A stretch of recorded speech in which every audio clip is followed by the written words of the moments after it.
Halo semuanya, di sini Haroka. Video hari ini kami akan membahas pengumuman pembaruan tanggal 18 Desember. Penyesuaian keseimbangan kali ini merupakan penyesuaian keseimbangan yang cukup besar. Di sini kita lihat dulu penyesuaian operator. Pertama, mari kita lihat operator penyerang 4 item menyerang yang tidak pernah berlebihan. Dewi Kita Luna. Pertama adalah 2 dari 4 item serangannya. Seharusnya keempat item serangannya dilemahkan. Pertama adalah panah listrik. Durasi panah listrik dilemahkan sebesar 30%. Dari 5 detik menjadi 5 detik. Berkurang 5 detik penuh. Hanya durasinya yang berkurang. Tetapi kerusakan per detiknya tidak berubah. Artinya, kemampuan kerusakannya dalam waktu singkat untuk area tertentu masih ada. Tapi sejujurnya, pelemahan panah listrik ini sebenarnya cukup lucu. Apa peran asli panah listrik? Ini berfungsi untuk memblokir jalan dan melakukan pengintaian. Jadi untuk memblokir jalan dibutuhkan durasi. Durasi aslinya 5 detik. Kerusakan per detiknya sangat rendah. Saya ingat, kerusakan per detik hanya 1 digit.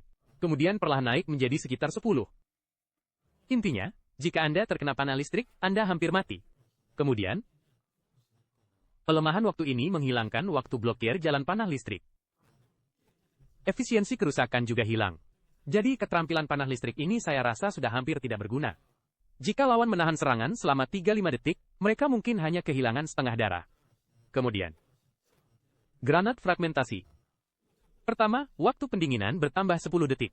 Kedua, kerusakan pada armor tingkat tinggi berkurang. Seberapa luar biasa granat fragmentasi ini sebelumnya? 1 granat fragmentasi untuk meledakkan armor level 6. 1 granat bisa menghancurkan 70-80 armor. Benar, bisa menghancurkan 70-80 armor Anda. Dan juga bisa mengurangi setengah dari darah Anda. Jadi, menyebabkan kerusakan pada darah itu sedikit menjijikkan. Tapi yang paling menjijikkan adalah menghancurkan armor Anda. Anda tahu, dia menghancurkan armor Anda tanpa melihat Anda. Dalam game ini ada seorang operator. Tidak perlu menggunakan berlian, tapi bisa menghancurkan armor lawan. Jadi akhirnya dilemahkan. Mari kita lihat karakter lain dengan peran serupa. Siapa lagi kalau bukan karakter kita Heini. Dan menemukan masalah. Granat fragmentasi tidak mengurangi darah. Benar. Granat 3 detik milik Lao Hei lebih kuat dari Nuona dalam jarak dekat. Tetapi karena seluruh rangkaian keterampilannya kurang informasi dibandingkan Nuona, jadi dia malah selamat. Granat Lao Hei tidak dilemahkan. Sebaliknya, ultimate-nya. Waktu pendinginannya dipersingkat. Dipangkas 30 detik waktu pendinginan. Menjadi ultimate waktu menengah. Hanya 90 detik waktu pendinginan. Orang negro ini benar-benar kuat.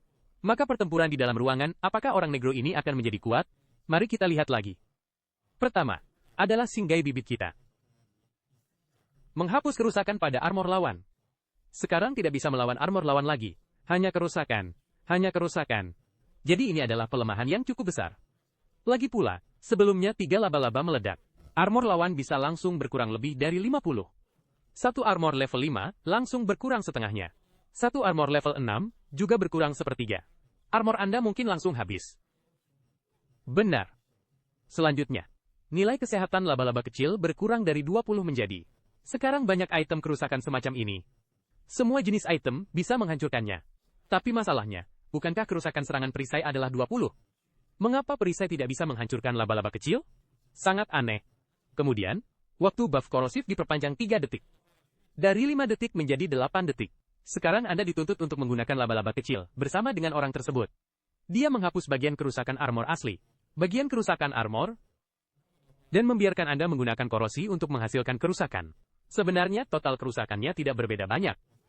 Ini terutama untuk mencegah Anda bersembunyi di balik perlindungan. Mengkodekan dia kan? Anda hanya melepaskan laba-laba dan tidak keluar. Itu sangat menjijikan. Dia ingin memberantas perilaku semacam ini. Kemudian, kesehatan laba-laba besar yang berburu berkurang. 100 darah. Apakah aslinya setebal itu? 150 atau 150, setidaknya butuh 4-5 tembakan. Sekarang jadi 100 darah. Artinya, berkurang sekitar 2 tembakan. Kemudian, waktu peluncuran jaring pemburu. Jaring ini kadang-kadang bertindak. Artinya, kadang-kadang tidak bisa mengunci, bahkan dari jarak dekat. Jadi sejujurnya, laba-laba kecil bibit lebih kuat dari laba-laba besar. Kemudian kita lihat Hack Claw. Waktu ultimate-nya dikembalikan. Waktu ultimate dikembalikan menjadi 2 menit. Setelah semua, ultimate 1,5 menit terlalu cepat. Anda bisa memindai seluruh peta terus-menerus. Kemudian, sebenarnya, tentang Heklau, perubahan terpentingnya adalah laras bulan bayangan ini. Laras bulan bayangan menghapus bonus kecepatan gerakan saat berjongkok dan menembak. Artinya, aliran hantu wanita tidak bisa digunakan lagi. Tidak seperti sebelumnya. Sial, Mei Xiaowen menembak di seluruh peta. Menahan tombol tembak, tanpa melepaskannya. Dan Anda mendengar langkah kakinya berputar-putar di sekitar Anda. Sangat menjijikkan. Anda tidak bisa berbuat apa-apa terhadapnya. Sekarang aliran hantu wanita tidak bisa digunakan. Mari kita lihat lagi, sisanya. Sebenarnya hanya beberapa perubahan kecil yang tidak signifikan. Mari kita lihat. Untuk lampu otak, interval penandaan berkurang. Artinya, penandaan lebih cepat. Kemudian, waktu penandaan musuh selesai. Artinya, penandaan otomatis lebih cepat. Kemudian, kerusakan ledakan meningkat. Kemudian, jejak kaki bertahan lebih lama. Tapi itu tidak bisa mengubah fakta bahwa lampu otak, sifat ofensifnya agak lemah. Lampu otak adalah informasi penuh. Tapi selain informasi, dia tidak berguna. Kemudian, terakhir mari kita lihat. Perubahan pada Gu. Perubahan pada Gu. Fokusnya adalah ini. Durasi asap membutakan bertambah lagi dan lagi. Bertambah menjadi 70 detik. Tapi Anda harus tahu, asap Gu berbeda dari asap operator lain. Seperti bibit, Feng Yi, Hong Lang. Asap-asap ini, asap mereka bisa dicampur. Tetapi asap Gu mutlak, tidak boleh dicampur. Ini asap membutakan. Apa artinya asap membutakan?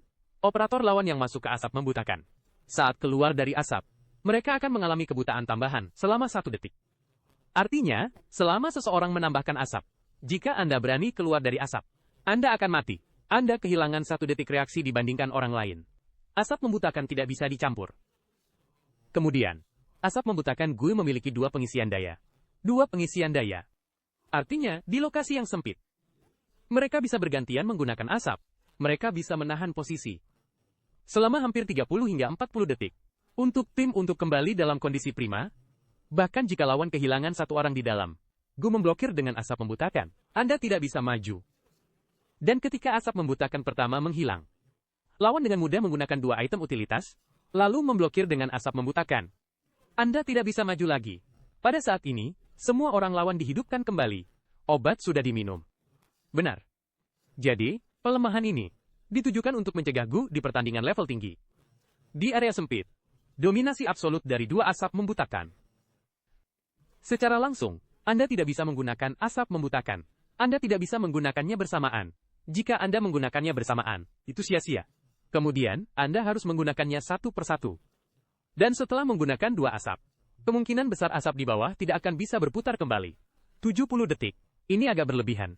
Tetapi untuk asap Gu yang luar biasa ini, saya bisa mengerti. Kemudian, pasifnya berkurang 10%. Tetapi masih ada. Kemudian untuk Liu Ying. Sejujurnya, tidak peduli bagaimana Anda mengubahnya, itu tidak berguna. Karena Liu Ying terlalu cepat menariknya. Begitu Liu Ying mengenai Anda harus mengisi kembali atau lawan akan menarik Anda. Atau lawan akan menarik Liu Ying kan? Jika lawan menarik Anda, dia tidak kehilangan banyak darah di awal. Dia bertarung dengan Anda. Sebenarnya tidak banyak keuntungan. Anda tidak banyak keuntungan. Dan jika lawan memilih untuk menarik Liu Ying, pada saat ini, Anda tidak tahu kan? Anda tidak bisa melompat masuk, itu tidak berguna. Jadi, keterampilan Liu Ying ini, katakanlah itu kuat, memiliki penekanan yang kuat. Tetapi masalahnya adalah setelah Anda melempar Liu Ying, kadang-kadang Anda tidak dapat menemukan lawan. Sangat canggung. Anda juga tidak tahu apakah lawan menarik. Apakah dia membidik Anda? Jadi, Gu sebenarnya ingin memperkuatnya.